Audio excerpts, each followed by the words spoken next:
Okay, well, I found out the second time shearing the lambs that I actually had a failed castration, so we had to take them to get cut.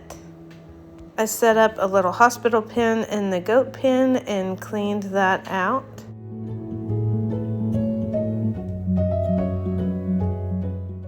They were sore for a couple days and didn't really want to talk to me, but now they're doing great. I think we've been in the hundreds for a couple weeks, but it's nothing new in Texas. This is a typical August for us, but it's hot. And we have so many pigs, we have to keep cool. If you didn't know, pigs don't sweat. So they have to have wallows, they have to have plenty of water. Unfortunately, the water isn't very cool, but they're having a good time anyway.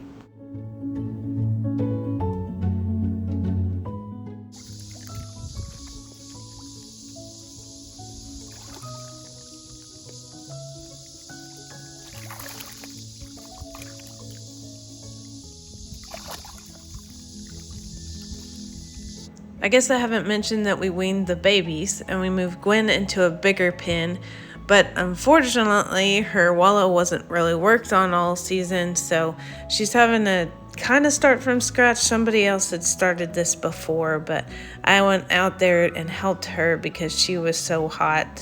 You can lose pigs so fast.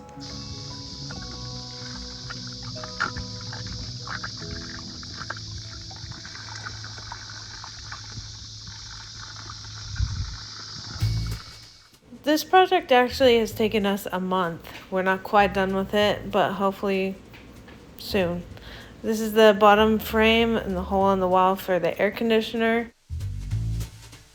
And that's the door. We kind of sprung for a door that would make it a little more energy efficient. Here's it all framed out. And this is how we cut most of the foam till we decided to use the jigsaw. We had to build up to an R value of at least 25, but we have 32. This is the subfloor we put in, and then we're gonna put rubber mats over the top of it. We had the electrician come in and put in a motion detector on the light and move the outlets out a little bit because of the thick foam layer. Everything had to be foamed back in with spray foam, and then we put refrigerator tape or like air conditioner tape over that. This is polywall. It's just that PVC kind of feeling plastic wall that you can put on over it that makes it to where you can wash it. Then we finally had to cut the hole in the side of the barn. It was nerve-wracking. And you'll see a bucket of water in a minute. I kept that by because we are in a drought. We are every year. There's the hole, and here's the air conditioner without the front cover on it. We spray foamed around that again. Derek's reading the directions for the CoolBot. This is a machine that tricks the AC into thinking that it's warmer than it is, so it stays on, and it'll allow us to get to I think about 40 degrees. I think that's where we're going to keep it, depending on what we have in there. After about an hour, it was 36 actually when we walked in the first time. And now back outside in the heat.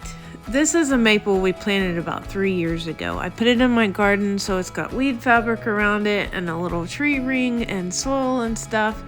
And these are what most of the trees look like, because they don't get as much consistent water. We're trying to get better at that. This tree in here I planted, I think last fall, and it was to shade the sheep and the goats. So I want to do the same thing to this as the garden tree has. But I think since I'm saying this, it is already dead. This is all for naught because it's dead. I'm just replacing it. All the leaves are crunchy on it. I just don't understand it. It had plenty of water. Now I gave it all this love after it was probably dead. I don't understand it. I'd like an October Glory maple, but I haven't seen any for sale here.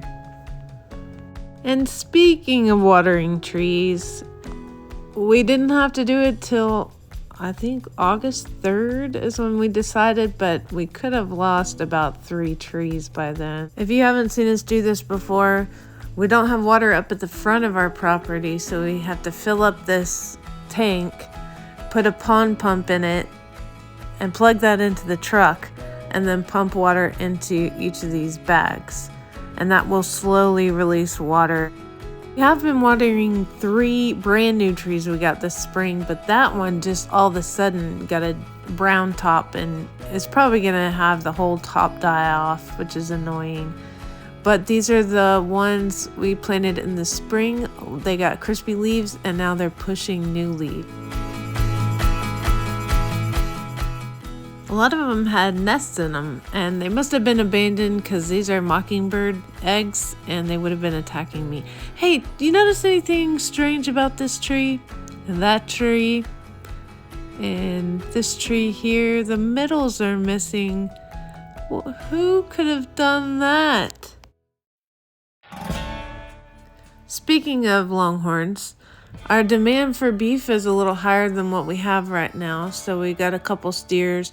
The darker one is about ready to go. We named him Brisket, and the other one is Houston, and he'll be with us for about 6 more months to grow him out. If you've never had longhorn beef, it is so good.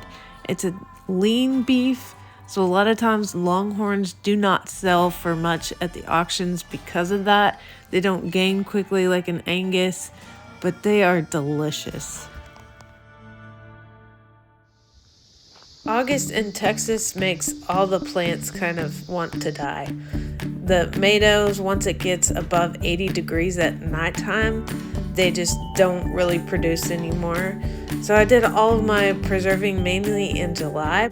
This year I'm doing the Everybitcountschallenge. It's a food preservation challenge where you preserve something every day in the month of August. I post on my new Instagram at Special Place Ranch. I'll link it down below if you'd like to follow me. As I was saying, as I'm clearing out the garden, the goats will help me, especially with the tomato plants right now, because I have quite a number of them.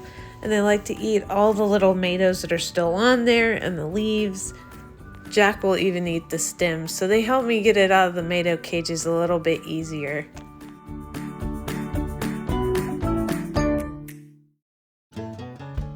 We actually didn't get that much rain this spring, and of course we haven't gotten hardly any. I don't even remember what it looks like this summer.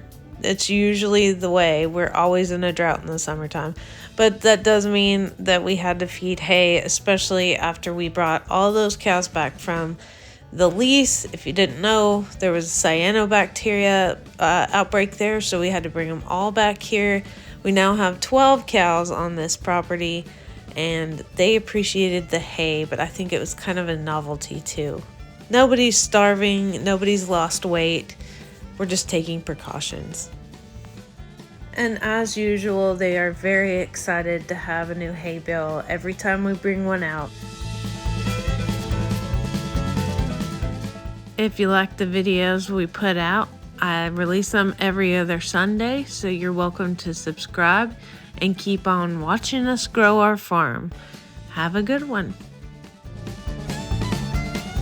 Crockett, you're just wasting a bunch. Guess we can give that to the goats.